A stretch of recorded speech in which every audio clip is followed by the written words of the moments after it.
Hi friends, ఈరోజు సోషల్లోని మనము సాంఘిక శాస్త్రాలు ఒక సమైక్య అధ్యయనం భావనలు సంబంధితాల గురించి తెలుసుకుందాం. ఇది ఫస్ట్ యూనిట్ ఫ్రెండ్స్. మనం ఫస్ట్ యూనిట్ నుంచి మనం కంప్లీట్గా సోషల్ మెథడ్స్ మొత్తం టోటల్గా మాట్లాడుకుందాం. టోటల్ లెసన్స్ ఎక్స్ప్లెయిన్ చేస్తాను ఫ్రెండ్స్. 10 యూనిట్స్ ఉన్నాయి. ప్రతి యూనిట్ నేను ఎక్స్ప్లెయిన్ చేస్తాను. డిఎస్కి ప్రిపేర్ అయ్యే వాళ్ళు, స్కూల్ అసిస్టెంట్కి ప్రిపేర్ అయ్యే వాళ్ళు ఖచ్చితంగా ఈ వీడియోస్ ఫాలో అవ్వండి. మీకు బెటర్ రిజల్ట్ ఉంటుందని నేను నమ్ముతున్నాను. ఓకే ఫ్రెండ్స్, ఇంకా వీడియోలకి వెళ్దాం. సాంఘిక శాస్త్ర సామాన్య శాస్త్రాలకి మధ్య భేదాలు. సాంఘిక శాస్త్రం గురించి సామాన్య శాస్త్రాలకు మధ్య భేదాల గురించి చూద్దాం. ఫస్ట్ సామాన్య శాస్త్రం. సామాన్య శాస్త్రం సామాజిక విషయాలను అన్వేషించి వాటిని శాస్త్రీకరిస్తుంది. అదేవిధంగా ప్రతి విద్యార్థికి ప్రయోగాత్మకత జ్ఞానాన్ని అందిస్తుంది. సామాన్య శాస్త్రం అనేది మనకి ప్రతి విద్యార్థికి ప్రయోగాత్మక జ్ఞానాన్ని అందిస్తుంది. నెక్స్ట్, మనకి సామాన్య శాస్త్రాలు ప్రకృతి పరిశీలన ద్వారా ప్రయోగాత్మకంగా నిరూపించబడిన సైద్ధాంతిక ప్రకృతి తత్వ ఆసక్తులతో సమ్మిళితమై ఉంటాయి. ఈ సామాన్య శాస్త్రం మనము ఎన్ని శాస్త్రాలుగా చెప్పుకోవచ్చు? సామాన్య శాస్త్రంలో ఏమేమి ఉంటాయి? సామాన్య శాస్త్రం జంతు శాస్త్రం, వృక్ష శాస్త్రం, జీవశాస్త్రం, భూగోళ శాస్త్రం, భౌతిక శాస్త్రం, రసాయన శాస్త్రం, ఇవన్నీ ఇందులో ఇమిడి ఉంటాయన్నమాట. నెక్స్ట్ మనము సాంఘిక శాస్త్రాలు. సాంఘిక శాస్త్రం అంటే మార్పులు, వాటి వల్ల కలిగే పరిమాణాలు ఏమిటి అనే వాటిని గురించి తెలియజేస్తుంది.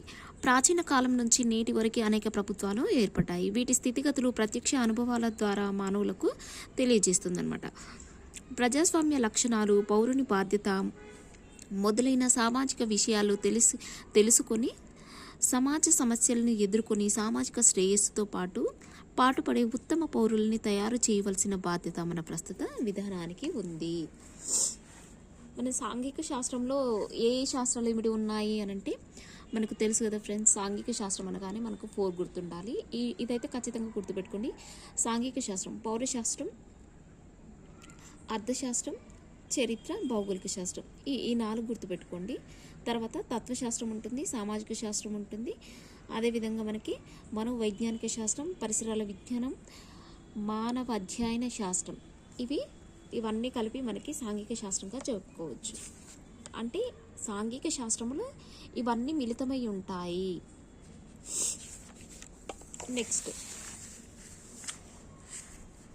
నెక్స్ట్ వచ్చి మనము సాంఘిక శాస్త్ర సామాన్య శాస్త్రాల మధ్య గల తేడా. సాంఘిక శాస్త్రం అంటే మానవుల మధ్య సంబంధాలను అధ్యయనం చేస్తుంది. అదే సామాన్య శాస్త్రం అంటే ప్రకృతిలోని జంతువులు, జీవులు, పరిసరాలని పరిశీలిస్తుంది. ఆచరణకు యోగ్యమైంది. సామాన్య శాస్త్రం ఏమో ప్రయోగాత్మక పద్ధతిలో ఉంటుంది. నెక్స్ట్, మానవ ప్రగతి. ఇది భవిష్యత్ అవసరాల అభివృద్ధి. ఆశాజనీన సామాజిక అభివృద్ధి ఉంటుంది. ప్రపంచ భౌతిక పరిసరాలు, ప్రత్యక్ష సర్వేలు, ఇంటర్వ్యూల ద్వారా నిర్ధారణ జరుగుతుంది. ప్రయోగాల ద్వారా, పరిశీలన ద్వారా, పరిమాణాల ద్వారా ఇది సూచనలు ఇవ్వబడుతుంది అన్నమాట. నెక్స్ట్ వచ్చేసి మనకి సాంఘిక శాస్త్రం సామాజిక శాస్త్రాల మధ్య గల భేదాలు. సాంఘిక శాస్త్ర పరిధి అనంతం అన్నమాట. సాంఘిక శాస్త్ర పరిధి అనేది అనంతం. సాంఘిక శాస్త్రం నిర్బంధ విషయమై పరిధి సంక్షిప్తంగా ఉంటుంది. ఇంతవరకు కనుగొన్న విషయాలను ప్రస్తుత పరిస్థితులు అమలు చేసే ప్రయత్నం చేస్తాయి. సాంఘిక శాస్త్రం పాఠశాల స్థాయిలో బాలబాలికల కోసం నిర్దేశించబడింది. సాంఘిక శాస్త్రము పాఠశాల స్థాయిలో బాలబాలికల కోసము నిర్దేశించిందనమాట. సాంఘిక శాస్త్ర ఆచరణయోగ్యమైంది. సాంఘిక శాస్త్రం జ్ఞానానికి సంబంధించింది. బాలబాలికలకు ప్రాథమిక విషయాలను బోధన కోసం తోడ్పడుతుంది. అదేవిధంగా సాంఘిక శాస్త్రం ప్రయోగాత్మక భావాలను కలుగజేస్తుంది. అన్ని శాస్త్రాల మేళవించి సమైక్య విధానములో విషయ జ్ఞానం అందించబడుతుంది. సాంఘిక శాస్త్రంలో అన్ని శాస్త్రాలను మేళవించి సమైక్య విధానములో విషయ జ్ఞానం అందించబడుతుంది. సాంఘిక శాస్త్రంలో విషయాల సరళంగా విద్యార్థుల స్థాయికి తగినట్లుగా సులభమైన రీతిలో అందించబడతాయి. ఇవి అందరికీ ఉపయుక్తం. సాంఘిక శాస్త్రంలో విషయాలు సరళంగా విద్యార్థుల స్థాయికి తగినట్లుగా సులభమైన రీతిలో అందించబడతాయి. మనం ఇప్పటివరకు తెలుసుకున్న పాయింట్స్ అన్నీ సాంఘిక శాస్త్రానికి సంబంధించినవి. నెక్స్ట్ మనము సామాజిక శాస్త్రం గురించి తెలుసుకుందాం. సామాజిక శాస్త్రాలను డిగ్రీ ఆపై స్థాయి వయోజనుల కోసం నిర్దేశించబడింది అనమాట ఈ సామాజిక శాస్త్రం. సామాజిక శాస్త్రాలు సిద్ధాంతపరమైనవి, సామాజిక శాస్త్రాలు పరిశోధనల ద్వారా కనుగొన్న నూతన విషయ జ్ఞానాన్ని కళాశాల విద్యార్థులకి అందజేస్తాయి. సామాజిక శాస్త్రాలు ఉన్నత స్థాయి విద్యకి, మానవ జ్ఞానాభివృద్ధికి తోడ్పడతాయి. సామాజిక శాస్త్రాలు మానవ కృత్యాలకు సంబంధించిన సైద్ధాంతిక భావనలను కలగజేస్తాయి. సామాజిక శాస్త్రాలు ఏ శాస్త్రానికి ఆ శాస్త్రం విడివిడిగా బోధించబడతాయి. నెక్స్ట్ మనకు సామాజిక శాస్త్రాలు భావనలు సంక్లిష్టంగా అమూర్త చింతన ఎక్కువగా ఉంటుందన్నమాట. పరిశోధన విశ్లేషణలకు అధిక ప్రాధాన్యత ఉంటుంది. ప్రతి సామాజిక శాస్త్రం నియమిత పరిధి కలిగి ఉంటుంది. సామాజిక శాస్త్రాలు కొత్త విషయాలను, సూత్రాలను, సిద్ధాంతాలను కనుగొంటాయి. సామాజిక శాస్త్రాలు ఐచ్ఛిక విషయాల పరిధి విస్తృతంగా ఉంటుంది. నెక్స్ట్ మనము ఇదేంటి వివిధ సాంఘిక శాస్త్రాలు. సాంఘిక అంటే ఏమిటి, సాంఘిక శాస్త్ర వివరణ గురించి ఇప్పుడు మనము తెలుసుకుందాం. సాంఘిక శాస్త్రం మొదటగా 1916 సంవత్సరంలో అమెరికా సంయుక్త రాష్ట్రాల పాఠశాల విద్యలో ప్రారంభమైందంటారు. మొట్టమొదటిగా ఎక్కడ ప్రారంభమైంది సాంఘిక శాస్త్రం అనేది అని అంటే అమెరికా సంయుక్త రాష్ట్రాల పాఠశాల విద్యలో ప్రారంభమైంది. ఏ సంవత్సరంలో ప్రారంభమైంది? 1916 సంవత్సరంలో ప్రారంభమైంది. ఇది గుర్తుపెట్టుకోండి ఫ్రెండ్స్, కంపల్సరీ ఒక బిట్గా వచ్చే అవకాశం ఉంటుంది చాలా వరకు. మన దేశంలో క్రీస్తు శకం 1937 సంవత్సరంలో గాంధీ ప్రవేశపెట్టిన బేసిక్ విద్యా విధానంలో చర్చ ప్రారంభమైంది. మాధ్యమిక విద్యా కమిషన్ 1952-53 మాధ్యమిక విద్యా కమిషన్ వచ్చింది. ఈ సూచనలతో మన దేశ విద్యా ప్రణాళికలో స్థానం కల్పించబడింది. దేనికి? సాంఘిక శాస్త్రానికి. అప్పటి నుంచి క్రమక్రమంగా అభివృద్ధి చెంది నేడు సమగ్ర రూపాన్ని పొందిందంట. పౌరశాస్త్రం అంటే ఏంటంటే మంచి పౌరులుగా తీర్చిదిద్దడం. పౌరశాస్త్రం అంటే మంచి పౌరులుగా తీర్చిదిద్దడం. నెక్స్ట్ అర్థశాస్త్రం, సహజ సంపత్తి, ఆర్థిక అంశాల పట్ల అవగాహన కల్పించడం. అదేవిధంగా చరిత్రకు సంబంధించిన వివిధ విషయాలపై జ్ఞానాన్ని, విషయావగాహన అందిస్తూ విద్యార్థులకు చరిత్రకు సంబంధించిన అనేక అంశాలను సంరక్షించాలనే బాధ్యతను కలిగి ఉండేలా వివరిస్తుంది. నెక్స్ట్ భౌగోళిక శాస్త్రం. సాంఘిక శాస్త్రం ప్రకృతిలోని అనేక సజీవ నిర్జీవ అంశాలతో ఏర్పడింది. అంతే కదా. అయితే మానవుని మేధస్సుని ఎలా జోడిస్తే అలాంటి ఫలితాలే అందిస్తుంది. కాబట్టి బాలబాలికలు సాంఘిక అంశాల పట్ల, యువకులు సామాజిక అంశాల పట్ల నిబద్ధత. ఇక్కడ గుర్తుపెట్టుకోండి ఫ్రెండ్స్ డిఫరెన్స్. బాలబాలికలేమో సాంఘిక అంశాల పట్ల, అదేవిధంగా యువకులేమో సామాజిక అంశాల పట్ల నిబద్ధత కలిగి ఉండాలి, నిజాయితీతో జీవించాలని తెలియజేస్తుంది ఈ సాంఘిక శాస్త్రం అనేది. సాంఘిక శాస్త్ర పరిధి ఏ విధంగా ఉందో ఇప్పుడు మనము చూద్దాం. మానవ సమాజం అభివృద్ధి చెందాలంటే సమాజంలో గల సభ్యులందరూ కలిసి పనిచేయాలి. సాంఘిక శాస్త్రం మౌలికంగా మానవుని గురించి అధ్యయనం చేస్తుంది. ఎవరి గురించి అధ్యయనం చేస్తుంది సాంఘిక శాస్త్రం అనేది అంటే మానవుని గురించి అధ్యయనం చేయడం జరుగుతుంది. సమాజంలో గల వివిధ వ్యక్తులు, సంస్థలు, పరిసరాల మధ్య ఏర్పడే సంబంధాలను అధ్యయనం చేసేది సాంఘిక శాస్త్రం. సాంఘిక అధ్యయనం భౌతిక, భౌగోళిక, ఆర్థిక, సాంఘిక పరిసరాలతో వ్యక్తి సంబంధాన్ని వివరిస్తుంది. విద్యార్థుల్లో తమ దైనందిన సమస్యలను పరిష్కరించుకోవడానికి అవసరమైన సామర్థ్యాన్ని, తెలివితేటలని అభివృద్ధి పరుస్తూ వారిలో భౌగోళిక అంశాలని విద్యార్థులకి తెలియజేస్తుంది.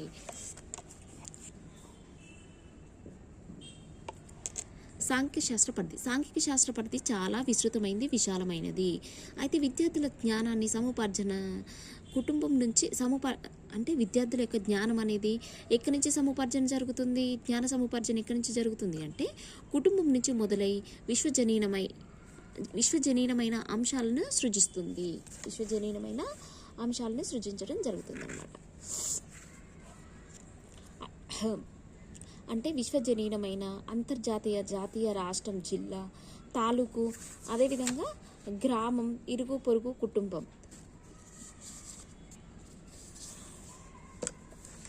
అంటే కుటుంబం నుంచి మొదలై కుటుంబం, ఇరుగు పొరుగు,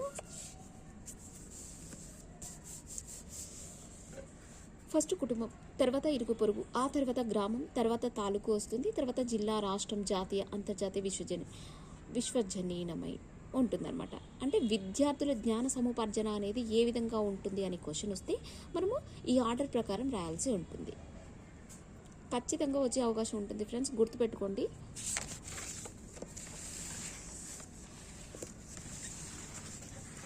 నెక్స్ట్ మనకి భావనలు, సంబంధితాలు. సాంఘిక శాస్త్ర పరిధి ప్రపంచమంతా విశాలం, చరిత్ర అంతా సుదీర్ఘం అని చెప్పవచ్చు. ఈ పాయింట్ని కూడా గుర్తుపెట్టుకోండి ఫ్రెండ్స్. సాంఘిక శాస్త్ర పరిధి అనేది ఎలా ఉందంట? ప్రపంచమంతా విశాలంగాను, చరిత్ర అంత సుదీర్ఘంగానూ ఉందని చెప్పవచ్చు. సమాజాన్ని సరి అయిన మార్గంలో నడిపించడానికి మన ఆచార సంప్రదాయాలు, సంస్కృతిని ముందు తరాల వారికి అందించడానికి సాంఘిక శాస్త్రం ఉపయోగపడుతుంది. నెక్స్ట్ సాంఘిక శాస్త్రం, ఇతర సామాజిక శాస్త్రాలు. సాంఘిక శాస్త్రంలో ఏమేమి ఉంటాయి? భౌగోళిక శాస్త్రం, చరిత్ర, పౌరనీతి, రాజనీతి శాస్త్రం, అర్థశాస్త్రం, మనోవైజ్ఞానిక శాస్త్రం, పరిసరాల విజ్ఞానం, సామాజిక శాస్త్రం. ఇవన్నీ మనకి సాంఘిక శాస్త్రంలో ఇమిడి ఉండడం జరుగుతుంది. చరిత్ర, భూగోళ శాస్త్రం, పౌర అర్థశాస్త్రాలు, సామాజిక శాస్త్రాలు. సామాజిక శాస్త్రాల విషయాలను ప్రత్యేకమైన లక్ష్యాలతో, ప్రత్యేక దృష్టితో సాంఘిక శాస్త్రంలో వీటికి స్థానం కల్పించబడింది. అర్థమైంది ఫ్రెండ్స్? వేటికి ప్రత్యేక దృష్టితో సాంఘిక శాస్త్రంలో స్థానం కల్పించబడిందంటే సామాజిక శాస్త్రాల విషయాలను ప్రత్యేకమైన లక్ష్యాలతో, ప్రత్యేకమైన దృష్టితో సాంఘిక శాస్త్రంలో వీటికి స్థానం కల్పించబడింది అని మనం చెప్పవచ్చు. నెక్స్ట్ వచ్చేసి మనకి సాంఘిక శాస్త్రం, భౌగోళిక శాస్త్రం, భూగోళ శాస్త్రం. సాంఘిక శాస్త్రంలో భూగోళ శాస్త్రాన్ని ఆంగ్లంలో జియోగ్రఫీ అని అంటాము. అయితే ఆంగ్లంలో జియోగ్రఫియా అనే 2 గ్రీకు పదాల నుండి గ్రహించబడింది. జియో అంటే భూమి, గ్రఫియా అంటే వర్ణన అని అర్థం. అంటే జియోగ్రఫీ అంటే భూమిని గురించి వర్ణించే శాస్త్రం అని అర్థం మొత్తానికి. సాంఘిక శాస్త్రం చరిత్ర గురించి ఏమని చెప్తుందంటే చరిత్రను ఆంగ్లంలో హిస్టరీ అని అంటాం. హిస్టోరియా అనే ఆంగ్ల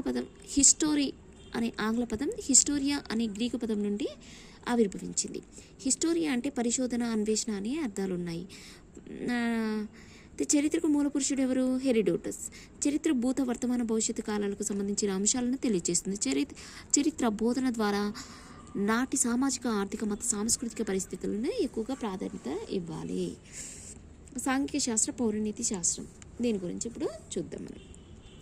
విద్యార్థిని సమర్థుడైన మంచి ప్రజాస్వామ్య పౌరుడు, శిక్షణకు అవసరమైన జ్ఞానాన్ని పౌరనీతి శాస్త్రం ద్వారా విద్యార్థి గ్రహించేటట్టు చేయడం సాంఘిక శాస్త్ర లక్షణం.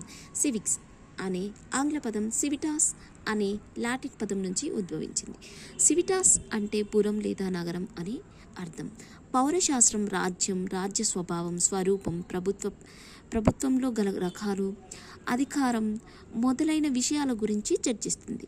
పౌరశాస్త్రం ప్రభుత్వం దాని కార్యకలాపాలతో పాటు సాంఘిక, ఆర్థిక స్వభావాలు కలిగిన కుటుంబం, జాతి, కుల, వివాహం మొదలైన వ్యవస్థల స్వభావాలని గురించి కూడా తెలియజేస్తుంది.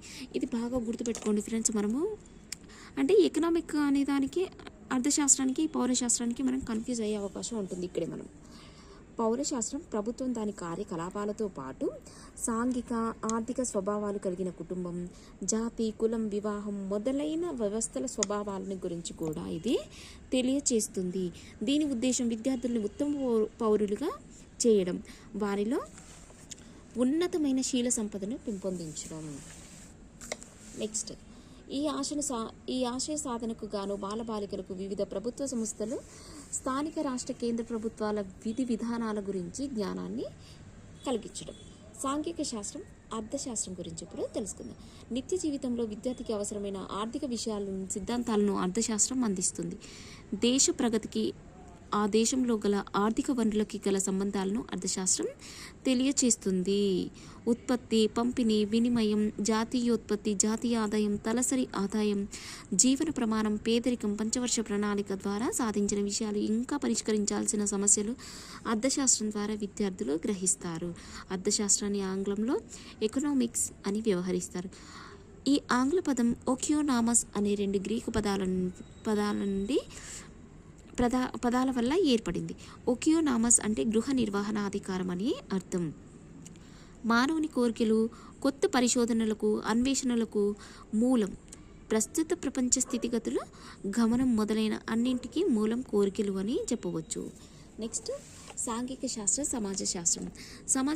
సమాజంలో సంఘాలు ఏర్పాటు, వ్యవస్థీకరణ, పరిణామం గురించి చర్చిస్తాయి. ఈ సమాజ శాస్త్రం దేని గురించి చెప్తుంది? సంఘాల వ్యవస్థీకరణ, పరిణామం గురించి చర్చించడం జరుగుతుంది. సమాజంలో గల సమస్యలు, పరిష్కార మార్గాలను గురించి కూడా ఈ సమాజ శాస్త్రం అనేది అన్వేషిస్తుంది. దురాచారాలు, వాటికి గల కారణాలు, నివారణ మార్గాలని కూడా ఇది సవివరంగా తెలియజేయడం జరుగుతుంది. సామాజిక శాస్త్రం అనేది సమాజంలో సాంఘిక, ఆర్థిక అభివృద్ధి, దీంతో పాటు వచ్చే సమస్యలను కూడా తెలిపి మనలను ముందుగానే సమాజ శాస్త్రం అప్రమత్తం చేస్తుంది.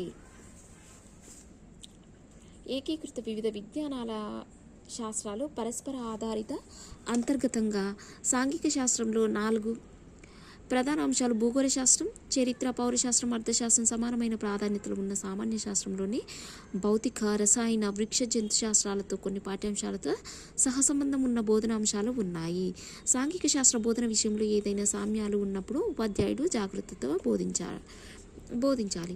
సాంఘిక శాస్త్రానికి కళలకు అంతర్ సంబంధాలు ఉంటాయి. మానవుడు తన నిత్య జీవితంలో అనేక వస్తు సముదాయాలను ఉపయోగిస్తున్నాడు, కానీ నేటి ప్రయోజనం ఆర్థిక విలువలను పరిగణలోకి తీసుకోవడం లేదు. ప్రకృతిలో ప్రతి వస్తువు కొరత విలువ ఉంది. ఆ విలువలను మనం గణిత భావనలతో, ద్రవ్యమానం, సంఖ్యామానంతో బోధిస్తున్నాం. భూగోళం, అర్థశాస్త్రం, చరిత్ర, పౌరశాస్త్రం ఒకదానితో ఒకటి అనుబంధంగా ఉన్నాయి. ఈ విధంగా అంతర్ సంబంధాలు ఉన్నందువల్ల ఉపాధ్యాయులు ఒక్కరే కాకుండా వివిధ సంబంధం కలిగిన వారు బోధన అనుభవం ప్రణాళిక తయారు చేస్తే బాగుంటుంది.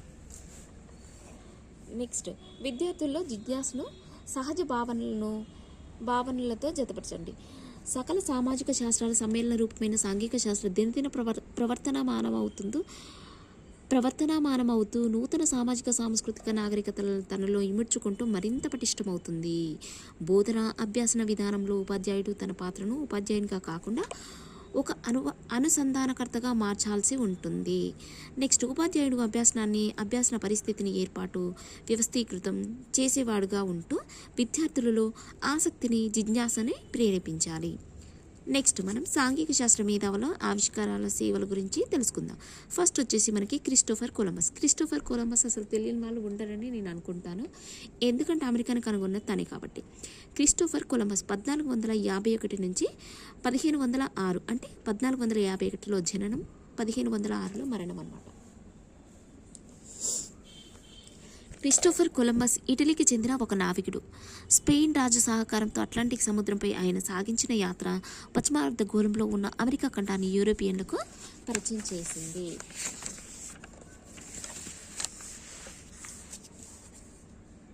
అది సాంస్కృతిక పునర్జీవన కాలం. ప్రజలు కొత్త ప్రపంచ మ్యాపులను తయారు చేసేవారు. ఓడలు తయారు చేసి కొత్త ఖండాలని కనుగొనడానికి ప్రయాణం సాగించేవారు. ఆయన తండ్రి పేరేంటి? డొమినికో కొలంబస్ యొక్క తండ్రి పేరు డొమినికో కొలంబో. గుర్తుపెట్టుకోండి ఫ్రెండ్స్, చెప్పలేము, ఎక్కడైనా మనకు జీకే బిట్గా కూడా అడిగే అవకాశం ఉంటుంది. నెక్స్ట్, సముద్రయానం. ఈ క్రిస్టోఫర్ కొలంబస్ 16 సంవత్సరాలు ఉన్నప్పుడే మెడిటేరియన్ సముద్రం, ఏజియన్ సముద్రాలతో అనేక సార్లు వ్యాపార ప్రయాణాలు చేశాడంట. ఈ ప్రయాణాల్లో ఒకటి కియోస్ ద్వీపానికి ప్రయాణం అతన్ని ఆసియాకి దగ్గరగా చేసింది. ఇప్పుడు కియోస్ అనే ద్వీపానికి ప్రయాణం అనేది అతన్ని ఆసియాకి దగ్గరగా చేయడం జరిగింది. 1492లో క్రిస్టోఫర్ కొలంబస్ భారత్కి సముద్ర మార్గాన్ని కనుక్కోబోయి అమెరికా దీవుల్ని కనుగొన్నాడంట. ఉత్సాహంగా తాను భారత్ చేరానని ప్రకటించుకున్నాడు. తర్వాత తెలిసింది ఆయనకి ఇది మరొక కొత్త ఖండమని. దాంతో స్థానిక గిరిజనులకి రెడ్ ఇండియన్లని, దీవులకేమో పశ్చిమ ఇండియా దీవులని పేరు పెట్టాడు. తాము దోచుకోవడానికి అయితే యూరోపియన్లు ఏమనుకున్నారంట, అబ్బా మేము దోచుకోవడానికి మరో విశాల భూఖండం దొరికింది కదా అని యూరోపియన్లు తెగ సంబరపడిపోయారు. నెక్స్ట్, క్రిస్టోఫర్ కొలంబస్ 1493 నవంబర్ 19న పసిఫిక్ మహాసముద్రంలో ప్యూర్టోరికో దీవిలో అడుగుపెట్టే వరకు వారితో పాటు 2 అమెరికా ఖండాల ఉనికిని మిగతా ప్రపంచం మర్చిపోయింది. ఇప్పుడు క్రిస్టోఫర్ కొలంబస్ ఉన్నాడు కదా, అతను 1493 నవంబర్ 19న పసిఫిక్ మహాసముద్రంలోని ప్యూర్టోరికో దీవిలో అడుగుపెట్టే వరకు క్రిస్టోఫర్ కొలంబస్ని, వారితో పాటు అమెరికాలో రెండు ఖండాలు ఉన్నాయనే ఉనికిని కూడా ఈ మిగిలిన ప్రపంచమంతా మర్చిపోయిందంట. అమెరికా ఖండాన్ని కనుగొన్న యూరోపియన్ నావికుడు క్రిస్టోఫర్ కొలంబస్. ఇతని పేరు మీదుగానే గతంలో కొలంబియా అనే పేరు కూడా కొంతకాలం వాడుకలో ఉంది. ప్రస్తుతం ఈ పేరుని అమెరికా ఖండంలోని ఒక దేశాన్ని పిలుస్తున్నారు. క్రిస్టోఫర్ కొలంబస్ 1492 అక్టోబర్ 12న క్యూబాని మొదటిసారిగా తన నౌకాయాత్రలో సందర్శించాడు. 1476 అట్లాంటిక్ సముద్రంలో మొదటిసారిగా ప్రయాణం చేస్తున్నప్పుడు సముద్ర దొంగలు అతనిపై దాడి చేసి అతని నౌక కాలిపోయిన కారణంగా ఈదుకుంటూ పోర్చుగల్ లిస్బన్ చేరి అక్కడే ఫెలిపా అనే పెరిస్ట్రల్లో అనే స్త్రీని వివాహం చేసుకున్నాడు. వారికి ఒక కుమారుడు కూడా కలిగాడంట. అయితే అతని భార్య చనిపోగానే స్పెయిన్కి వెళ్ళిపోయాడు. ఆ తర్వాత అనేక మార్లు అట్లాంటిక్ సముద్రంలో ప్రయాణం చేసి దాని అలల తాకిడిని తెలుసుకున్నాడు. అట్లాంటిక్ సముద్ర ప్రయాణంలో అలల తాకిడిని తెలుసుకున్న వ్యక్తి ఎవరు, నావికుడు ఎవరు అని అంటే మనము క్రిస్టోఫర్ కొలంబస్గా చెప్పుకోవచ్చు. మధ్య ఆసియాలో ముస్లిం ఆధిపత్యం కారణంగా పశ్చిమ తీరం నుండి ఇండియాకు, చైనాలకు సముద్రపు దారి కనుక్కోవాలని అనుకున్నాడు. సముద్రపు దూరంపై అతని అంచనాలను అర్థం చేసుకుని పోర్చుగీసు రాజు అతని 3 నౌకల ప్రయాణాన్ని తిరస్కరించాడు. ఆ తర్వాత స్పెయిన్ రాణి అయిన ఇసబెల్లా అంగీకారం పొంది ఇతను 1492 ఆగస్టు నెలలో ప్రయాణం ప్రారంభించి 36 రోజుల పాటు 36 రోజుల తర్వాత బెహమాన్ అనే ద్వీపంపై అడుగుపెట్టాడు. ఇతను మొదటిగా అడుగుపెట్టే ద్వీపం ఏంటి? బెహమాన్ ద్వీపం.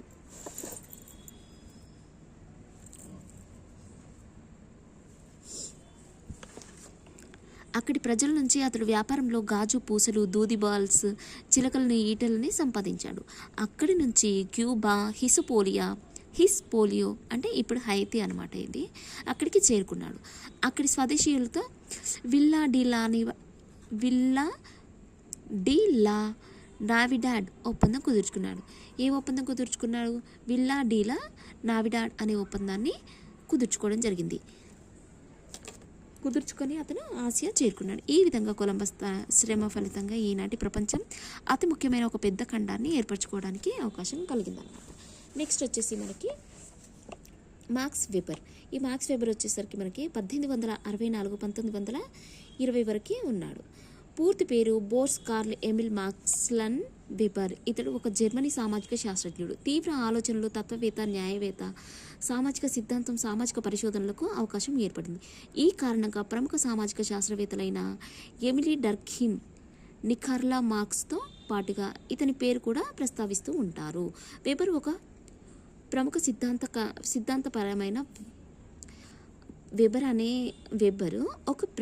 సిద్ధాంతపరమైన వాది, మెథడలాజికల్ యాంటీపోజిటివిజం. ఇతని వాదనలో మానవుల చర్యలు, వాటి అర్థం, ఉపయోగంపై వారి చర్యలు ఆధారపడి ఉంటాయి. 1822లో వెబర్ న్యాయ విద్యార్థిగా హెడెల్బర్గ్ విశ్వవిద్యాలయంలో చేరాడు. వెబర్ అనే అతను 1822లో న్యాయ విద్యార్థిగా ఏ విశ్వవిద్యాలయంలో చేరాడు? హెడెల్బర్గ్ అనే విశ్వవిద్యాలయంలో చేరాడు. హెడెల్బర్గ్ వెబర్ గుర్తుంచుకోండి. ఒక సంవత్సరం సైనిక సేవ తర్వాత యూనివర్సిటీ ఆఫ్ బెర్లిన్కి బదిలీ అయ్యాడు. బదిలీ అవ్వడం జరిగింది. Next, archives for social science and social welfare అనే పత్రికకు అసోసియేట్ ఎడిటర్గా పనిచేశాడు. 1904 ఆ పత్రిక ద్వారా తన పత్రాలను ప్రచురించడం మొదలుపెట్టాడు. తన రచనల్లో ముఖ్యమైన స్పిరిట్ ఆఫ్ క్యాపిటలిజం. దాని రచనలో ముఖ్యమైనది ఏంటిది? Spirit of capitalism. మనం ఎప్పటికప్పుడు ఇట్లా లైన్ పెట్టుకుంటే కొంచెం క్లారిటీ వస్తుంది. Spirit of capitalism. దీని ప్రభావం ఆర్థిక వ్యవస్థల అభివృద్ధి, సంస్కృతి, మతాల ప్రభావం తర్వాత పరిశోధన కోసం పునాదులు వేశాడు. 1904 అమెరికా సంయుక్త రాష్ట్రాలను సందర్శించిన arts and science Saint Louis world ఫెయిరీలో జరిగిన కాంగ్రెస్ ఆఫ్ ఆర్ట్ అండ్ సైన్స్లో పాల్గొన్నాడు. 1907లో ఒక ప్రైవేట్ పరిశోధకునిగా కొనసాగాడు. The Protestant ethic and the spirit of capitalism. ఈ గ్రంథాన్ని రాసింది ఎవరో? మనకి వెబర్ అనమాట. ఏంటి ఆ గ్రంథము?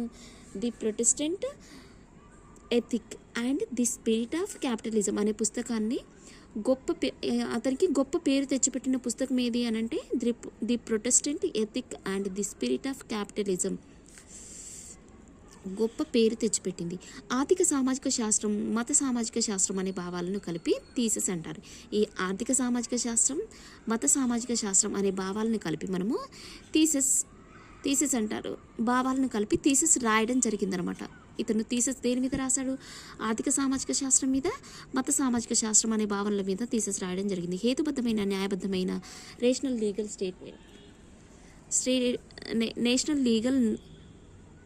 నేషన్ స్టేట్స్, జాతీయ రాజ్యాలు ఏర్పడాలంటే సన్యాసులైన ప్రొటెస్టెంటిజం ఒకటే మార్గం అని చెప్పడం జరిగింది. హేతుబద్ధమైన, న్యాయబద్ధమైన జాతీయ రాజ్యాలు ఏర్పడాలంటే సన్యాసులైన ఈ ప్రొటెస్టెంటిజం ఒక్కటే మార్గం అని అన్నాడు. పెట్టుబడిదారీ పూర్వపరాలను అర్థం చేసుకోవాలంటే మతంతో సంబంధం కలిగిన సాంస్కృతిక ప్రభావాన్ని అర్థం చేసుకోవాలంటాడు. ప్రారంభంలో అతను మతపరమైన ప్రపంచంలోని పరిశోధనల కారణంగా ప్రొటెస్టెంట్ ఎథిక్స్ రూపొందించాడు. చైనాలో మతాలను, భారతదేశం మతాలను, జుదాయిజంను పరిశీలించి సాంఘికపరమైన అంతస్తుల కారణంగా ఆర్థికపరమైన పరిణామాలు ఏర్పడతాయి అని అర్థం చేసుకున్నాడు. ఇతను మరొక గొప్ప గ్రంథం ఏంటి? Politics use a vocation. Next, monopoly of the legitimate use of physical force within given territory అని అంటారు. అలాంటి రాజ్యం విజయవంతంగా పై అంశాలని పొందగలుగుతుంది అంటారు.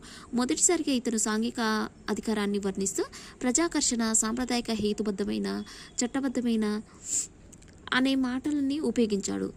మొదటిసారిగా ఇతను సాంఘిక అధికారాన్ని వర్ణిస్తూ ప్రజాకర్షణ ఏమేమి మాటలను ఉపయోగించాడు? ప్రజాకర్షణ, సాంప్రదాయిక, హేతుబద్ధమైన, చట్టబద్ధమైన అనే మాటల్ని ఉపయోగించాడు. ఈనాటికి హేతుబద్ధత, చట్టబద్ధత అధికార స్వామ్యంపై ఆధారపడి ఉంది. ఫ్రాంక్ఫర్ట్ స్కూల్ ఆఫ్ థాట్తో చాలా పోలికలను కలిగి ఉంది. స్పానిష్ ఫ్లూ సోకిన వెబర్ నిమోనియా వ్యాధితో చనిపోవడం జరిగింది. ఇప్పుడు 1920లో తన 56వ సంవత్సరంలో మరణించాడు. 1920లో తన 56వ సంవత్సరంలో మరణించడం జరిగింది. నెక్స్ట్ మనం కార్ల్ మార్క్స్ గురించి తెలుసుకుందాం. కార్ల్ మార్క్స్ గురించి అయితే చాలా ఇంట్రెస్టింగ్గా ఉంటుంది ఫ్రెండ్స్. ఇతను చాలా పేదవాడు అనమాట. ఇతని జీవితం పాపం చాలా దుర్భరంగా ఉంటుంది. చివరికి వచ్చేసరికి చూద్దాం ఫ్రెండ్స్ ఎలా ఉందో. కార్ల్ మార్క్స్ 1818 నుంచి 1883 వరకు మనకి కార్ల్ మార్క్స్ టైం పీరియడ్గా చెప్పుకోవచ్చు. మార్క్స్ పూర్తి పేరు వచ్చేసి కారల్ హెన్రిక్ మార్క్స్. మార్క్స్ యొక్క పూర్తి పేరేంటి? Karl Heinrich marks. అతడు 1818 మార్చి 5న జర్మనీలో రైస్లాండ్ ప్రాంతంలో కాథలిక్ నగరం అయిన ట్రయర్లో ఒక యూద కుటుంబంలో జన్మించాడు. ట్రయర్ నగరంలో యూదు పురోహితుడు మార్క్స్ తండ్రి తరపు వారనమాట. ఉన్నతమైన వారసత్వం కలవారు వీళ్ళు. అయితే 1817 మార్క్స్ తండ్రి లూథర్ వాదాన్ని స్వీకరించాడు. ఈ మార్క్స్ తండ్రి ఏ వాదాన్ని స్వీకరించాడు? 1817లో లూథర్ వాదాన్ని స్వీకరించాడు. తన మతాన్ని మాత్రం వీడలేదు, యూద మతాన్ని మాత్రం వీడలేదన్నమాట. లూథర్ మతాన్ని అయితే స్వీకరించాడు, లూథర్ వాదాన్ని స్వీకరించాడు కానీ యూద మతాన్ని వదలలేదు.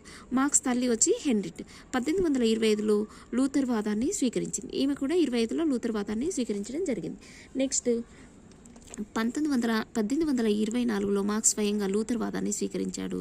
1824లో స్వయంగా మార్క్స్ లూథర్ వాదాన్ని స్వీకరించడం జరిగింది. కార్ల్ మార్క్స్ ఒక విప్లవవాది. సోషలిస్ట్ కంటే మించి అతడు గొప్ప మానవతావాది. మానవులు తమ సొంత కృషి వల్లే నిజమైన విముక్తి, సాధికారత పొందగలరని మార్క్స్ విశ్వసిస్తాడు. అసలు ఎంత బాగుంది చూడండి, ఈ లైన్ మనకు బాగా సూట్ అయ్యేలా ఉంది. మానవులు తమ సొంత కృషి వల్లే నిజమైన విముక్తి, సాధికారత పొందగలరని మార్క్స్ విశ్వసిస్తాడు.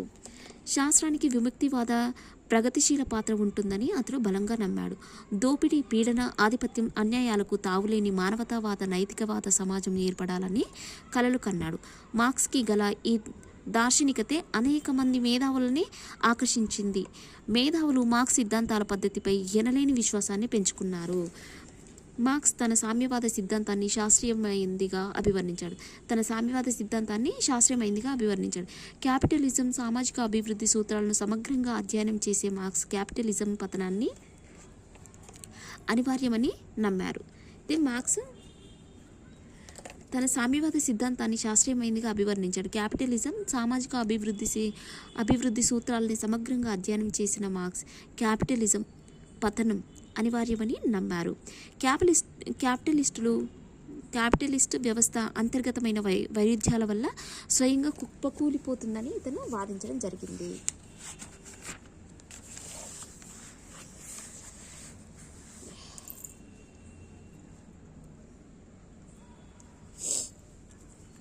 ఊహాజనిత సామ్యవాద సిద్ధాంతాలను పక్కన పెట్టి సామ్యవాద సమాజ స్థాపన చారిత్రకంగా సాధ్యమయ్యే లక్ష్యంగా ప్రతిపాదించిన తొలి సోషలిస్ట్ ఆలోచకుడు మార్క్స్. తొలి సోషలిస్ట్ సిద్ధాంతకర్తల నుంచి స్ఫూర్తి పొంది వారి ఆలోచనలు ప్రభావవంతమైనప్పటికీ మార్క్స్ వారిని ఊహాజనితవాదులుగా పేర్కొనడం జరిగిందనమాట. నెక్స్ట్ తన సైద్ధాంతిక నిర్మాణంలో మార్క్స్ 3 సాంప్రదాయాలు వారసత్వంగా స్వీకరించి వాటిని సమ్మేళనం చేశాడు. ఏంటవి?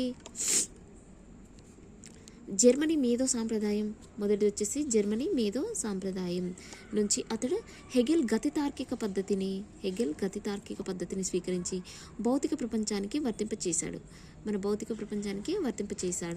ఫ్రెంచ్ విప్లవ సాంప్రదాయం నుంచి అతను విముక్తివాద ఆలోచనతో విప్లవాత్మక మార్పులు తీసుకురావచ్చనే సిద్ధాంతాన్ని స్వీకరించాడు.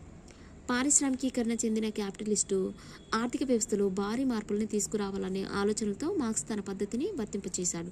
పారిశ్రామిక విప్లవం, క్యాపిటలిజాల అంతర్గత చలనాలను అర్థం చేసుకోవడానికి అతను ఇంగ్లాండ్కు చెందిన సాంప్రదాయ ఆర్థికవేత్తల రచనలను అధ్యయనం చేశాడు. బాన్ విశ్వవిద్యాలయం, బెర్లిన్ విశ్వవిద్యాలయంలో 1835-36లలో మార్క్స్ న్యాయశాస్త్రాన్ని అభ్యసించాడు. ఈ బాన్ విశ్వవిద్యాలయం, బెర్లిన్ విశ్వవిద్యాలయాల్లో ఈ 1835-36లో మార్క్స్ న్యాయశాస్త్రాన్ని అభ్యసించాడు. తర్వాత తన అభ్యాస విషయాన్ని తత్వశాస్త్రానికి మార్చుకుని ప్యూర్ బావూర్, యువ హెగీలియన్ ఉద్యమాలలో ప్రభావితులయ్యాడు. ఏ ఉద్యమాలతో ప్రభావితులయ్యాడు? ప్యూర్ బావూర్, యువ హెగీలియన్ ఉద్యమాలతో ప్రభావితం అవ్వడం జరిగింది. 1841లో the difference between the Democritean and Epicurean philosophies of nature అనే అంశంతో అతడు తత్వశాస్త్రంతో తన డాక్టరేట్ని పూర్తి చేశాడు. ఎపిక్యూరస్ 341 క్రీస్తు పూర్వం అన్నమాట. 270 మార్క్స్ ఒక నిజమైన చైతన్యవంతుడు, విప్లవకారునిగా పరిగణించారు. డెమోక్రటీస్తో పోలిస్తే ఎపిక్యూరుని మానవ స్ఫూర్తి, నిర్దిష్ట స్వయం ప్రతిపత్తి ఎనలేని ప్రాధాన్యత ఇచ్చారు. దాని ఆధారంగా శక్తివంతమైన సిద్ధాంతాలని అందించాడు. మార్క్స్ తన బాల్య స్నేహితురాలు జెన్నివా వెస్టోఫెలన్ను ఇది గుర్తుపెట్టుకోండి. మార్క్స్ తన బాల్య స్నేహితురాలైన జెనోవా వెస్టోఫెలన్ని 1843లో వివాహం చేసుకున్నాడనమాట. అనేక కష్టాలు ఎదురైనప్పటికీ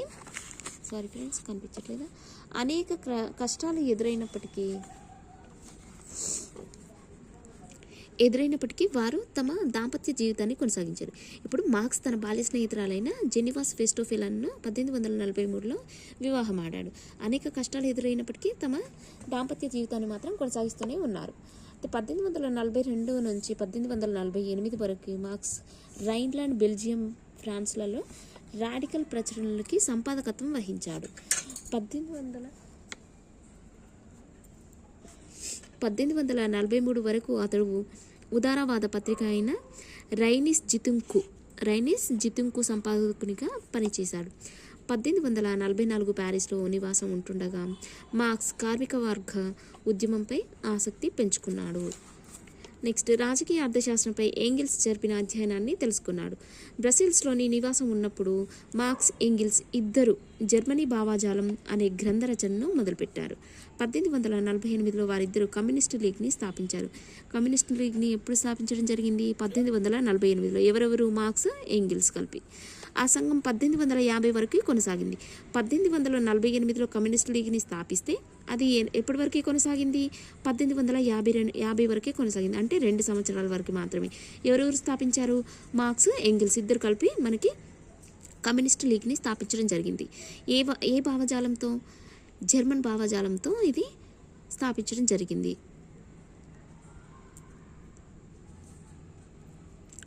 1848 ప్రష్యా పాలిత ప్రాంతాల నుంచి మార్క్స్ బహిష్కరణకు గురయ్యాడు. అప్పుడు అతను లండన్కి మకాం మార్చాడు. ఆ నగరంలో తన మరణం వరకు నివసించాడు. ప్రముఖమైన రచనలు కమ్యూనిస్ట్ మేనిఫెస్టో 1847లోనేమో దాస్ క్యాపిటల్. కమ్యూనిస్ట్ మేనిఫెస్టో 1847లో దాస్ క్యాపిటల్. 1867, 1968 మధ్యలో, 84 మధ్యలో ఇది. 1850 నుంచి 1860 వరకు మార్క్స్ బ్రిటిష్ మ్యూజియంలో పనిచేస్తూ అధ్యయనాన్ని కొనసాగించాడు. ఈ కార్ల్ మార్క్స్ యొక్క ప్రముఖ రచనలు వచ్చేసి మనకి కమ్యూనిస్ట్ మేనిఫెస్టో, దాస్ క్యాపిటల్గా చెప్పవచ్చు. అతను 1850 నుంచి 1860 వరకు మార్క్స్ బ్రిటిష్ మ్యూజియంలోని పనిచేస్తూ అధ్యయనం కొనసాగించాడు అనమాట. ఆధునిక న్యూయార్క్లో అదొక్కటే మార్క్స్ క్రమబద్ధ ఆదాయంగా ఉండేది. అతనికి ఏంగిల్స్ ఆర్థిక సహాయం చేసేవాడు. ఏంగిల్స్ అంటే ఎవరు? అతని స్నేహితుడు అనమాట. ఆర్థిక సహాయం చేసేవాడు.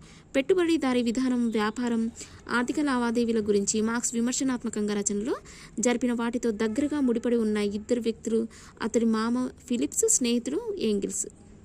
అతడి గురించి బాగా తెలిసిన ఇద్దరు వ్యక్తులు ఎవరు? ఈ మార్క్స్ మామ అయిన ఫిలిప్స్, అతని స్నేహితుడైన ఏంగిల్స్ అనమాట. పై అతడికి ఎనలేని అభిమానం ఉండేది. వీళ్ళిద్దరిపైన ఈ మార్క్స్కి చాలా అభిమానం ఉండేది. సరైన ఆర్థిక నిర్వహణ లేకపోవడం వల్ల మార్క్స్ పేదరికంలో జీవించవలసి వచ్చింది. అతని 6 సంతానంలో 3 కనీస అవసరాలు తీరక మృతి చెందారు. అతని సొంత ఆరోగ్య పరిస్థితి కూడా అంత బాగుండేది కాదు. 1889 జెన్నీ మృతి చెందింది. జెన్నీ ఎవరు? వాళ్ళ భార్య. 1889లో మృతి చెందింది. మార్క్స్ చేతి ప్రతులని సరిదిద్ది వాటిని ప్రచురణకి సిద్ధం చేయడంలో ఆమె ఎంతగానో ఈ కార్ల్ మార్క్స్కి సహాయపడేదన్నమాట. మార్క్స్ 1883 మార్చి 14న కన్నుమూశాడు. ఇతను కూడా 1883లో చనిపోయాడు. ఇతను 83లో చనిపోతే ఆమె 89లో చనిపోయింది. ఇప్పుడు మనం చాణక్యుడి గురించి చెప్పుకుందాం. చాణక్యుడు వచ్చేసరికి అతని టైం పీరియడ్ ఏంటంటే 350 నుంచి 283 బీసీ. 350 నుంచి 283 బీసీ. చాణక్యుడు బౌద్ధుల ప్రకారం జన్మస్థలం మహావంశతిక తక్షశిలలో జన్మించాడు. జైనుల ప్రకారం చాణక్యుడు దక్షిణ భారతదేశానికి చెందినవాడుగా గుర్తించారనమాట. చాణక్యుని తండ్రి పేరు చెనకుడు. చాణక్యుని తండ్రి పేరు ఏంటంటే చెనకుడు. స్వయంగా అధ్యాపకుడు కావడం వల్ల విద్య యొక్క విలువ బాగా తెలుసు ఈ చాణక్యుడికి. తక్షశిల అప్పట్లో ప్రపంచ ప్రఖ్యాతిగాంచిన విశ్వవిద్యాలయం. తక్షశిల అనేది అప్పట్లో ప్రపంచ ప్రఖ్యాతిగాంచిన విశ్వవిద్యాలయం. చాణక్యుడు చిన్నవాడిగా ఉన్నప్పుడే వేదాలు కూడా ప్రారంభించారు. చాణక్యుడు మొదటి మౌర్య చక్రవర్తిని అయిన చంద్రగుప్తుని ఆస్థానంలో ప్రధానమంత్రిగా తక్షశిల విశ్వవిద్యాలయంలో అర్థశాస్త్ర విభాగానికి అధ్యక్షుడిగా ఉన్నాడనమాట. కౌటిల్య, ఇతని పేర్లు ఏంటంటారు?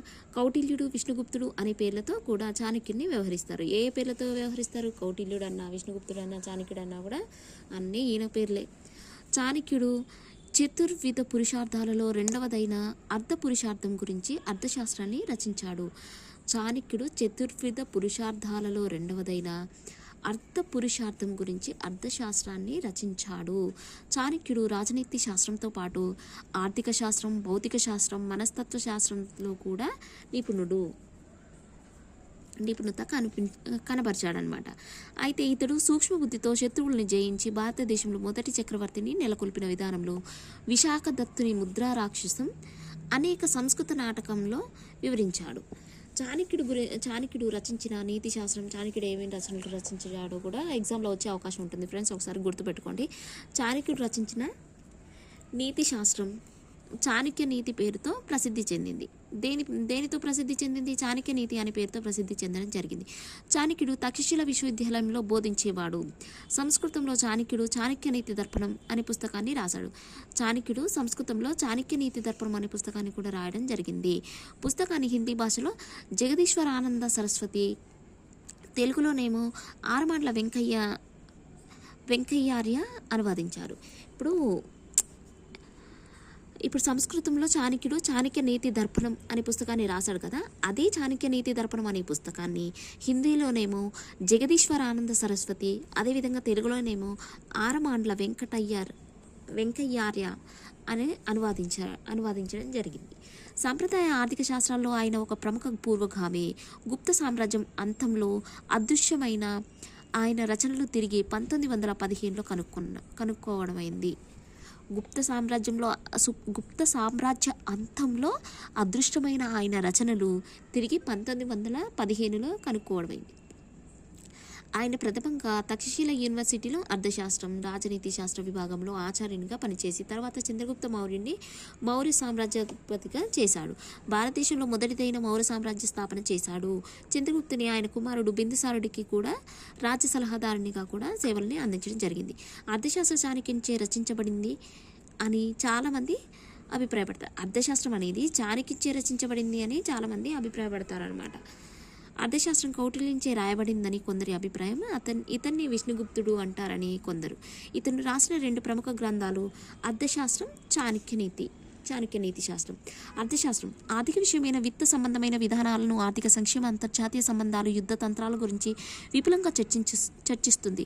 పాలకుని విధుల గురించి కూడా ఇది చర్చించడం జరుగుతుంది. చాణక్యనీతి వచ్చేసి మనకి చాణక్యునిచే అనేక గ్రంథాల నుంచి సేకరించబడిన నీతి సూత్రాలు. ఏది ఏమైనా అర్థశాస్త్రం చాలా క్షుణ్ణంగా రాజ్యనీతిని, పాలనను, క్షేమం, రాజనీతి సూత్రాలు, పాలకునికి కావలసిన పాలనా జ్ఞానం మొదలైన విషయాలని తెలియజేస్తుంది. ఏంటి చాణక్యనీతి అనేది? నెక్స్ట్ మనకి అమర్త్య సేన్ గురించి తెలుసుకుందాం. అమర్త్య సేన్ 1933 నవంబర్ 3న బెంగాల్లోని శాంతినికేతన్లో జన్మించాడు. ఇతను 1933 నవంబర్ 3న బెంగాల్లోని శాంతినికేతన్లో జన్మించడం జరిగింది. 1941 సంవత్సరంలో ఉన్నత పాఠశాల విద్య ఢాకాలో పూర్తి చేసుకున్నాడు. 1947 దేశ విభజన తర్వాత భారతదేశానికి తిరిగి వచ్చి విశ్వభారతి ప్రెసిడెన్సీ కళాశాలలో అభ్యసించాడు. కేంబ్రిడ్జిలోని ట్రినిటీ కళాశాలలో 1956లో గ్రాడ్యుయేట్ పూర్తి చేశాడు. 1959లో PhD పట్టా పుచ్చుకున్నాడు. అమర్త్య సేన్ భారతీయ తత్వశాస్త్రవేత్త. అమర్త్య సేన్ ఎవరు? భారతీయ తత్వశాస్త్రవేత్త. ఆర్థిక శాస్త్రంలో నోబెల్ బహుమతి స్వీకరించి తొలి భారతదేశపు ఆర్థిక శాస్త్రవేత్త.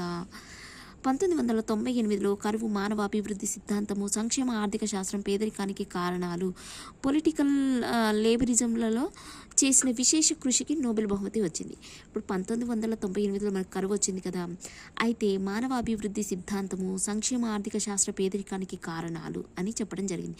సంక్షేమ ఆర్థిక శాస్త్రం, పేదరికానికి కారణాలు అని చెప్పడం జరిగింది. పొలిటికల్ లేబరిజంలోని చేసిన విశేష కృషికి ఇతనికి నోబెల్ బహుమతి రావడం జరిగింది.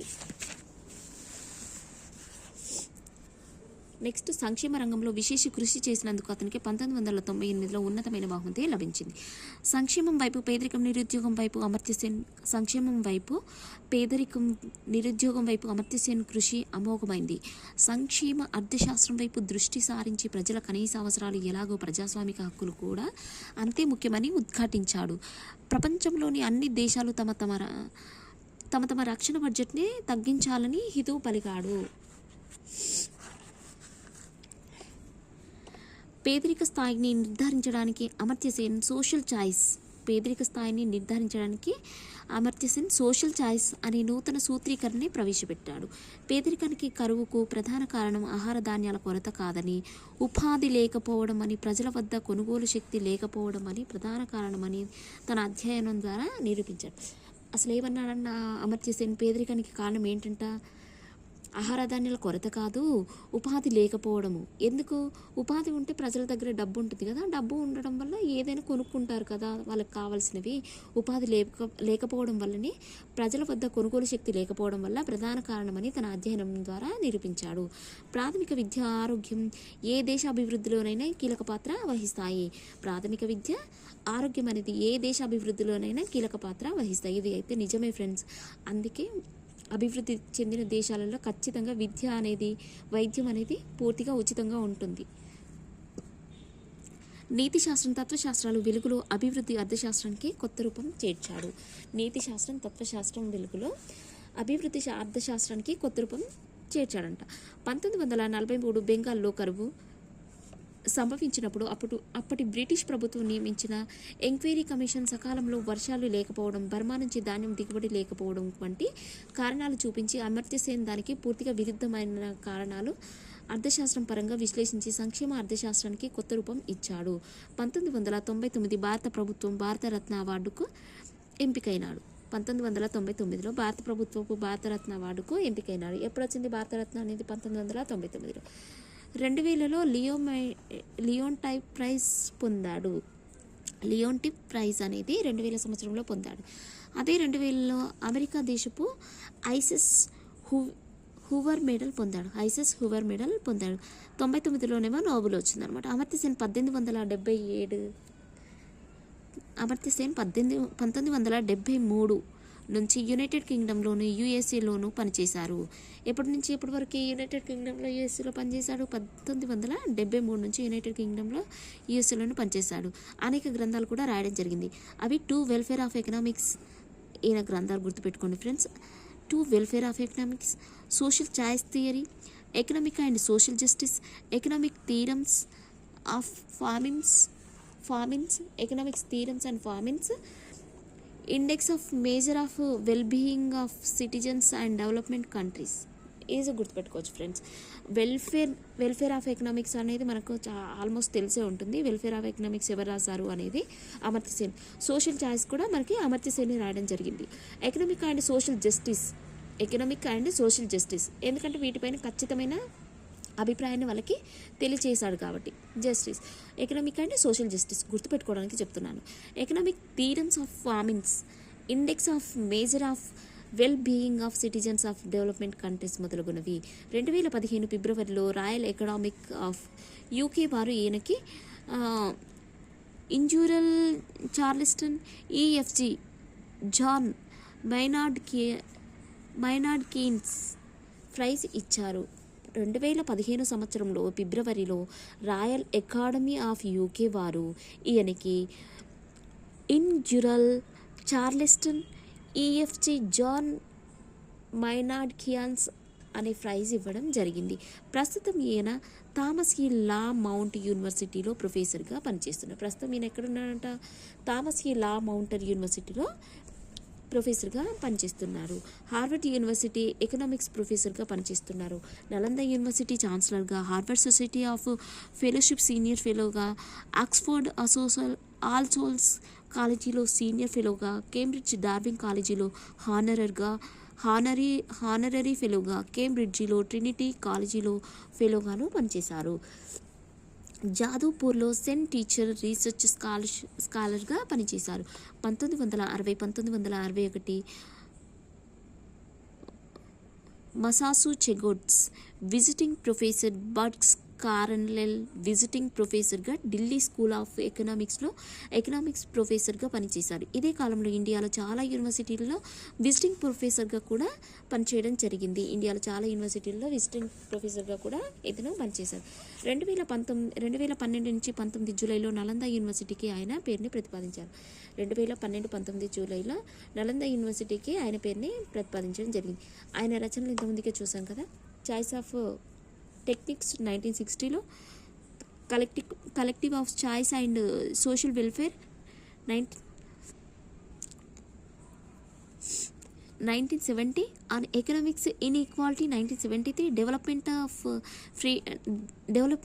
యాజ్ ఫ్రీడమ్ 1999, 1981లో poverty and famines and easy and entitlement and deprivation. The New York review బుక్లో more than 100 million womens are missing అను ఆర్టికల్ని రాశాడు. 2009 సంవత్సరంలో ద ఐడియల్ ఆఫ్ జస్టిస్ అనే గ్రంథంని రచించాడు.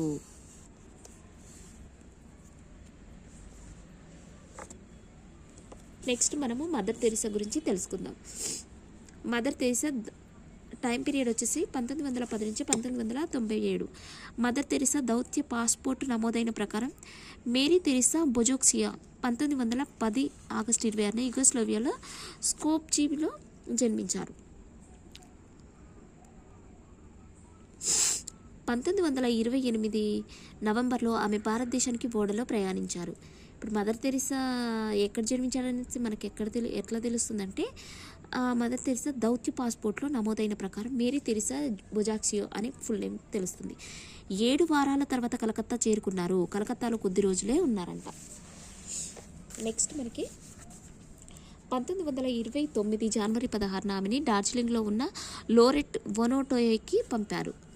1929 జనవరి 16న ఆమెను 1929 జనవరి 16న ఆమెని డార్జిలింగ్లో ఉన్న లోరెట్ వొనోటోయకి పంపారు. డార్జిలింగ్ పర్వతమయ విశ్రాంతి కేంద్రం కలకత్తా 400 మైళ్ళ దూరంలో ఉంది. ఇక్కడ ఆమె శిక్షణార్థ నన్గా జీవితానికి శ్రీకారం కల్పించింది. ఆమె నన్గా ఎక్కడ జీవితాన్ని శ్రీకారం కల్పించిందంటే డార్జిలింగ్ పర్వతమయ విశ్రాంతి కేంద్రంలో. అది కలకత్తా 400 మైళ్ళ దూరంలో ఉంది. 1931 నుంచి 1944 వరకు మదర్ తెరిసా టీచర్గా పనిచేస్తుంది. 1931 నుంచి 1944 వరకు మదర్ తెరిసా టీచర్గా పనిచేస్తుంది. 1931 నుంచి 1944 వరకు మదర్ తెరిసా టీచర్గా పనిచేస్తుంది. 1952 ఆగస్టు 22న మదర్ తెరిసా నిర్మల్ హృదయ్ స్థాపించారు. 31 నుంచి 44 వరకు మదర్ తెరిసా టీచర్గా వర్క్ చేసిందంట. ఆ తర్వాత 1952 ఆగస్టు 22న మదర్ తెరిసా నిర్మల్ హృదయని స్థాపించింది. 1997 మార్చి 19న మిషనరీ ఆఫ్ చారిటీస్ స్థాపించారు. 1997 మార్చి 37న మిషనరీ ఆఫ్ చారిటీస్ స్థాపించారు. ముఖ్యంగా మిషనరీ ఆఫ్ చారిటీస్ ప్రశ్నోత్తర పట్టణ తరగతుల నుంచి జైళ్ల సందర్శన దాకా, అనాథ శిశు శరణాలయాల నుంచి మద్యపాన మత్తుల్ని, మాదక ద్రవ్యాలని గ్రస్తుల్ని నయం చేసే ఆశ్రమాల దాకా నిరుపేదలకి పేదలకి ప్రపంచవ్యాప్తంగా సేవలు అందించే సంస్థల్ని స్థాపించారు. నెక్స్ట్ 2012 నాటికి 4500 సిస్టర్స్ 2012 నాటికి 4500 సిస్టర్స్ 133 దేశాలలో పనిచేస్తున్నారు. Hospitals, homes for peoples, AIDS, leprosy, TB వారికి soup kitchens, dispensaries, mobile clinic, పిల్లలకు కుటుంబాలకు కౌన్సిలింగ్ ప్రోగ్రామ్, అనాథాశ్రమాలకు స్కూల్ మొదలైనవి ఆమె సేవా కేంద్రాలు. ఈ చారిటీ సభ్యులు పవిత్రత,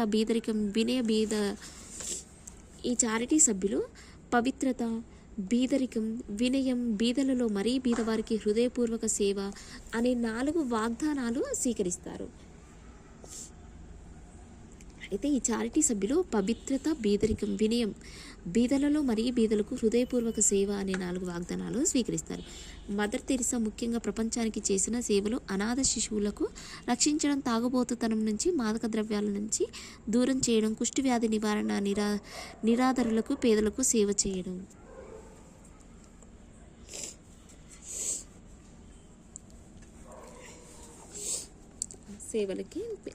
పేదలకి సేవ చేయడం.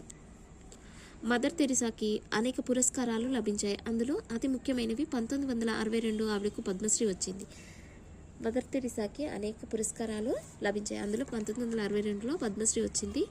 1977 ప్రిన్స్ ఫిలిప్ ఆవిడకి కేంబ్రిడ్జి విశ్వవిద్యాలయం తరపున గౌరవ డాక్టరేట్ ఆఫ్ డివినిటీ ప్రదానం చేశారు. 1979లో లభించిన నోబెల్ ప్రైజ్ని ఓస్లో యూనివర్సిటీ ఒలమాగ్నాలో తీసుకున్నారు.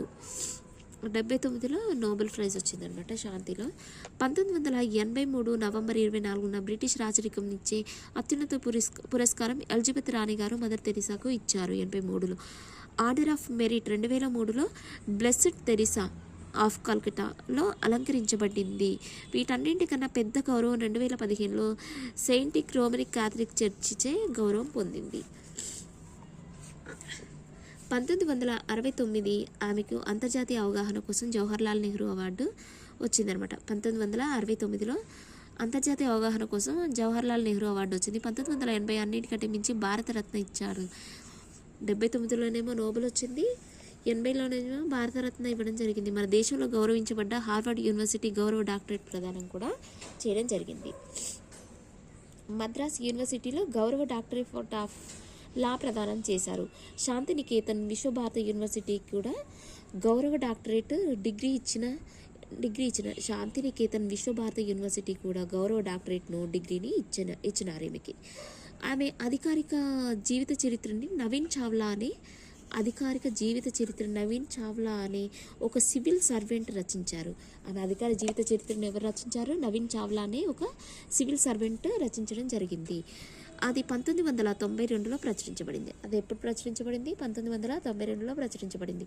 2010 ఆగస్టు 28న ఆమె 100వ పుట్టినరోజు సందర్భంగా భారత ప్రభుత్వం ₹5 నాణాన్ని విడుదల చేసింది. 2010 ఆగస్టు 28న 100వ పుట్టినరోజు సందర్భంగా భారత ప్రభుత్వం ఏం చేసింది? ₹5 నాణాన్ని విడుదల చేసింది. మదర్ తెరిసా గౌరవార్థం స్వీడన్లో భారతదేశం ఆమె బొమ్మతో తపాలా బిళ్ళలు విడుదల చేశారు. మదర్ తెరిసా గౌరవార్థం స్వీడన్లో భారతదేశంలో ఆమె బొమ్మతో తపాలా బిళ్ళల్ని కూడా విడుదల చేయడం జరిగింది. మదర్ తెరిసా 1997 సెప్టెంబర్ 5న మరణించారు. 1997 సెప్టెంబర్ 5న మరణించడం జరిగింది. ఆమె ఆగస్టు 26న సెప్టెంబర్ 5 గుర్తుపెట్టుకోండి ఫ్రెండ్స్. ఓకే ఫ్రెండ్స్, ఇంతటితో మనకు ఈ ఫస్ట్ యూనిట్ అనేది ఫినిష్ అయింది ఫ్రెండ్స్. ఎవరికైనా వీడియో నచ్చినట్లయితే లైక్ చేయండి, షేర్ చేయండి, సబ్స్క్రైబ్ చేసుకోండి. కంప్లీట్గా మనం సోషల్ మెథడాలజీకి సంబంధించిన ఆల్ యూనిట్స్ అన్నీ మనము ఫినిష్ చేసుకుందాము. మన ప్లేలిస్ట్లో ఇంకా ఉన్నాయి ఫ్రెండ్స్. మనకు డిఎస్సి స్కూల్ అసిస్టెంట్కి సంబంధించిన కంప్లీట్ వీడియోస్ చేస్తున్నాను ఫ్రెండ్స్. ఎవరికైనా కావాలనుకుంటే చూడండి ఫ్రెండ్స్, మన ప్లేలిస్ట్లో ఉంటాయి. 10th class, 8th class, 9th class ఇట్లా క్లాసెస్ వైజ్ చేశాను ఫ్రెండ్స్. మనకు ప్రెస్పెక్టివ్ ఎడ్యుకేషన్ కూడా ఉంది, అందులో సైకాలజీ కూడా చేశాను ఫ్రెండ్స్. ఎవరైనా చూడని వాళ్ళు ఉంటే ఒకసారి ప్లేలిస్ట్కి వెళ్ళి చెక్ చేసి చూడండి. నచ్చితే లైక్ చేయండి, షేర్ చేయండి, సబ్స్క్రైబ్ చేసుకోండి. Okay friends, thank you. ఇలాంటి వీడియోస్ మరెన్నో చేద్దాం. నెక్స్ట్ వీడియోలో కలుసుకుందాం. Okay, bye friends.